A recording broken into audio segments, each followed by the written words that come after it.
تو میں آپ حضرات کو بتانا یہ چاہتا ہوں کہ حضور نے جو کسی کو امیر مقرر نہیں کیا تو یہ اس میں بہت بڑی فراست تھی، بہت بڑی فراست تھی۔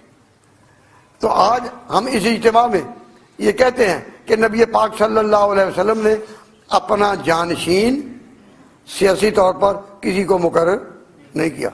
اس میں حکمت کیا تھی کہ اگر آپ کسی کو مقرر کرتے تو وہ قوم کے سامنے جواب دہ ہوتا نہیں، وہ کہتا مجھے تو حضور نے مقرر کیا ہے، تم کون ہو سوال کرنے والے۔ اور حضور چاہتے تھے کہ مسلمانوں کا سربراہ وہ ہو جسے قوم سوال بھی کر سکے، حتیٰ کہ اگر حضرت عمر خطبہ دے رہے ہیں اور ان کے اوپر ایک لمبی قمیض ہے جو ایک چادر سے نہ بن سکتی تھی، تو ایک بدو بھی کہتا ہے کہ اے عمر یہ تیری قمیض کہاں سے بن گئی؟ انہوں نے اپنے بیٹے کی طرف اشارہ کیا جسے کہا کہ میں نے اپنی چادر باپ کو دے دی تھی۔ تو قوم اسلامی سربراہ کو کس درجے میں رکھتی ہے؟ وہ اس درجے میں رکھتی ہے کہ وہ عوام کے سامنے جواب دہ ہو۔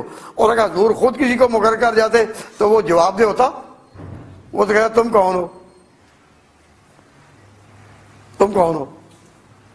اور ایک چھوٹا سا واقعہ ہوا بھی، اس وقت تو نہیں لیکن پہلے کیا کہ حضور نے ایک سریہ کہیں بھیجا،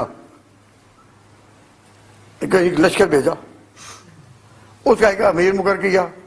تو اس امیر کو پتہ نہیں کیا ہو گیا، اس نے کہا بھئی حضور نے مجھے امیر مقرر کیا یا نہیں؟ اور انہوں نے کہا کہاں کیا ہے؟ کہا پھر لکڑیاں لاؤ۔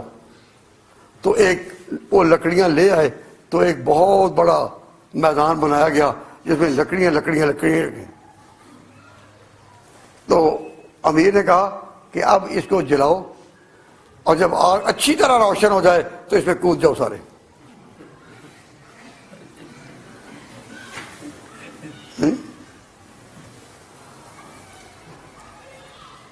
اس نے کہا کہ تم کود جاؤ۔